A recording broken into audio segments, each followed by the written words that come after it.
episode number 2, we have a big fat stack of singles here. Turns out £10 can get you a lot of stuff. We only spent £7 this episode, but we have £3 left over. I'm probably going to save up for just a more expensive card that I can use, but I'll start by showing off the singles that I have gotten. This one's kind of fairly obvious, just triple copies of Deep Sea Diva. I'll put the prices on screen. This card is very good. It effectively acts as revealer number 2, but better because you don't need to discard. We do have stuff that we can do with this, and I will show that later in a combo in combos. I've got 2 new extenders for the deck, which might work out. One is Tengi Spirit Shathana. This card is just a free special if you control the monsters. It's a water, it's level 4, it'll probably come up. It's pretty good because most of our extenders require us to control something, so just an extender that can plant itself straight on the board is pretty good. And Gigabyte, which is a bit more of a restrictive extender, but it might come up. I don't know, but it's better to have variety in the extenders. These 2 cards actually act as part of a new engine that is being worked on for the deck, which is 1 copy of Deep Sea Minstrel and 1 copy of Deep Sea Century. So this is I'll go over Minstrel first, but this is a level 3 water sea serpent that's a tuner that can discard itself and another water monster to look at the opponent's hand and banish 1 card from their hand face up until the end phase. And if it's special summoned, you can send the top 3 cards of your deck to the grave, accept itself, and then place a level 4 or lower water monster in your graveyard, accept itself on the bottom or top of your deck. It's not... The second effect isn't that great, but the first effect is really good, being able to like snipe hand traps without even starting your combo. Deep Sea Century reads that if this card is sent to the grave by a water monster's effect, including this or Revealer's discard, you can make your opponent banish 1 face-up card from their hand until the end phase. And if it's special summoned, you can send the top 2 cards of your deck to the grave, target a level 4 or lower water, and add it to your hand. Again, second effect not that great, but they might come up and probably will help out with making our combo more resilient. And these 2 cards are actually pseudo combo pieces. Well, this one is a pseudo combo piece, but this one is very important in testing. Buzzsaw Shark allows us to summon our Silent Angler from the deck and make us a rank 4. You can probably guess which rank 4 we'll be going for. Awakening of the Possessed Gigobite. I'll show you how this card comes up later, but it really can help out with our combo and what the deck aims to do. Next we have double copies of Magalancia, the Deep Sea City. This card just basically says, when you synchro summon a water monster, look at your opponent's hand and take a card out of their hand until the end phase, banish it face up. And then it also has the ability to modulate water monsters' levels by 1 or 2,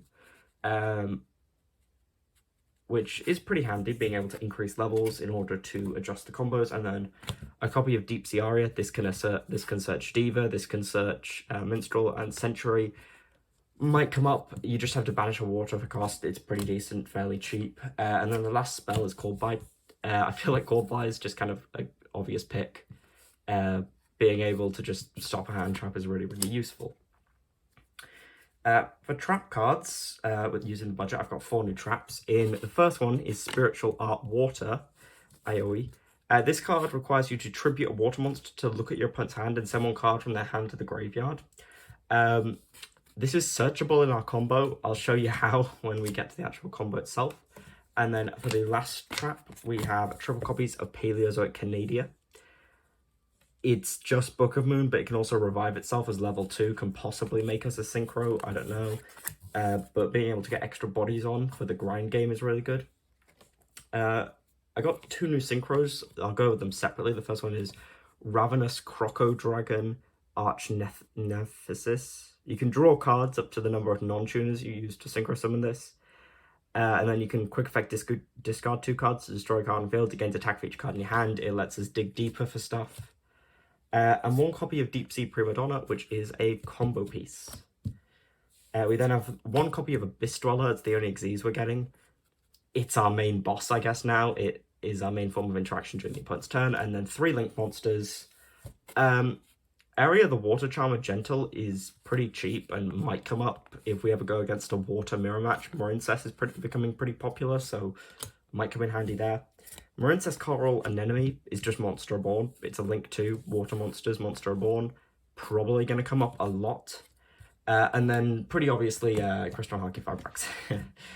This card is very good. It allows us to do a lot of combo stuff and will be very, very useful throughout this entire series.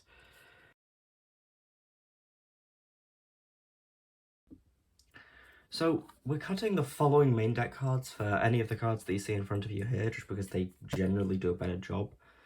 We're cutting both, we're cutting 2 copies of General Wayne because our deck now aims to go first rather than to go second more often. But we are still playing one in case we are forced to go second. 2 copies of Revealer have been removed because we generally have better normal summons in Genex Undying that came in the structure deck, and Deep Sea Diva that we got this episode, which just do a general better job. And as well, I'll show you a cool little interaction with the Revealer, which is why we're still playing one, because it is very important. We're taking one Speaker of the Ice Barrier out just because it is a really, really good extender. But we just have new extenders that are better and not once per turn. That's the same reason we're taking out a copy of Silent Angler, but we still need to play 2. We're taking Defender and the 2 Zinzalins out because we're still playing 1 Defender, but we don't really need the level 2 target for Hexa. And speaking of Hexa, we're taking the 2 copies of Hexa out. Just because we can summon it from deck more easily, and it's not that hard of a Garnet. So we generally don't need to play as many, and the reason we're not playing as many Ice Barriers is because I'm taking out the 3 copies of Winds over the Ice Barrier, just because we're playing less Ice Barriers, we'll be able to activate it a lot less, it's a lot less useful. I'm taking out 1 Salvage and 1 Freezing Chains. They're fine for like extending from the grave, but just Surface is now just way better, and I'm still playing 1 of each just because they do have their individual uses. And then every trap that we were playing, just probably going to put most of them in the side, just because I think Paleozoic Canada, while not as high impact sometimes, can be really high impact, and as well can summon itself back as a body that's level 2, which can come in really handy in Spiritual Water Art is just generally really, really good for our game plan. And that's the changes in the main deck. All of the extra deck cards we got this episode are going into the deck. The extra deck specifically. We're taking out 1 of each of the Ice Barrier Dragons and Duloran.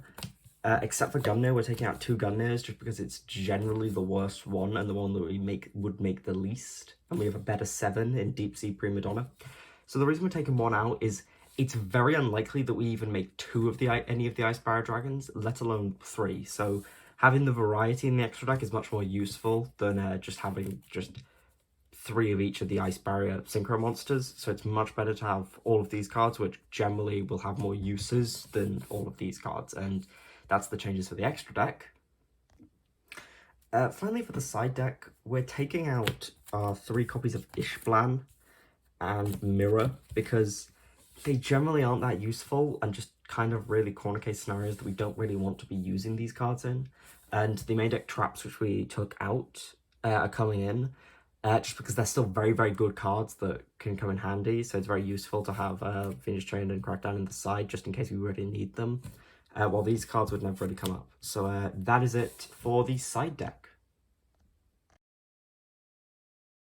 Duel number 1 begins, and my opponent is going first, and they start by specialing a Junk Forward from the hand and using Instant Fusion to go into Gala the D Knight, then use going into Isolde, summoning Guts from the deck, and summoning Octostretch from the deck. They go into a Power Load Ogre and add 2 Gokis from deck to hand.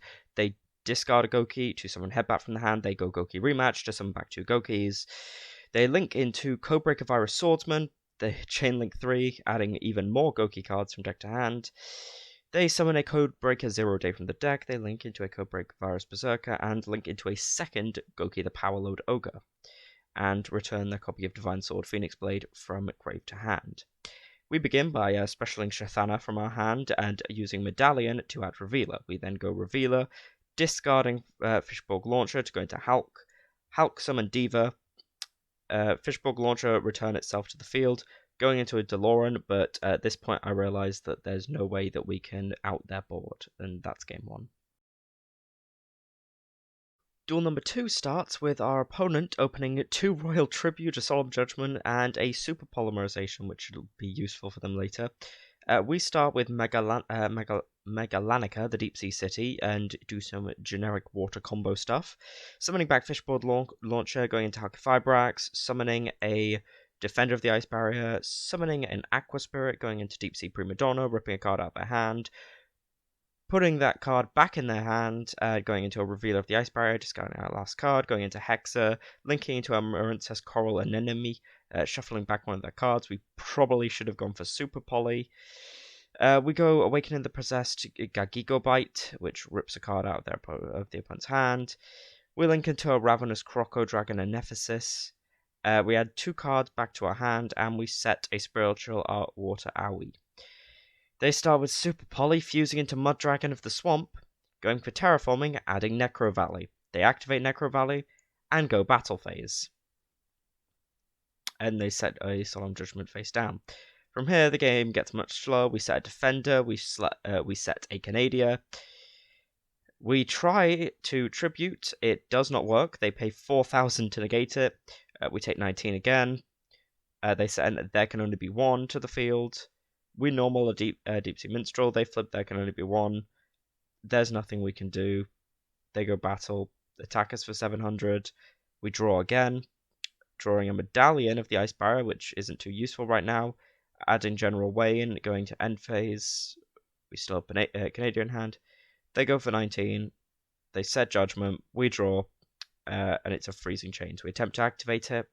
However, it's negated from Necro Valley, and that's game 2. Final game begins with our opponent starting with a copy of Potter Duality, and deciding to add to their hand a Secret Village of the Spellcasters, which they activate, normally Ecclesia, and adding Punishment. They set 4 pass. These set cards are Called By, Punishment, Solemn Judgment, and Dark Bribe. We special Shathana, we normal Hexa, we special General Wayne, add a Medallion of the Ice Barrier, which we can't use. We go into Trishula 0, which they immediately Judgment. We attempt to go Gigobite, but it gets called by the Graved. And we pass turn there. Our opponent draws a Pot of Extravagance, banishing 6 in order to draw 2. They draw the Light Hex Sealed Fusion and Fossil Dynia Pachycephalos. We surrender because the writing's on the wall from here. Overall, we didn't win a single match today, but that happens sometimes. We mostly lost to Floodgates and unbeatable, unaffected boss monsters, which telegraphs to me what we need to do to the deck. We probably need to improve our combo. It generally didn't work out as well as I thought it would, but I won't get beaten down about it. Sometimes things like this happen, and it telegraphs to me that the deck needs clear improvements, which I plan on doing in the next episode.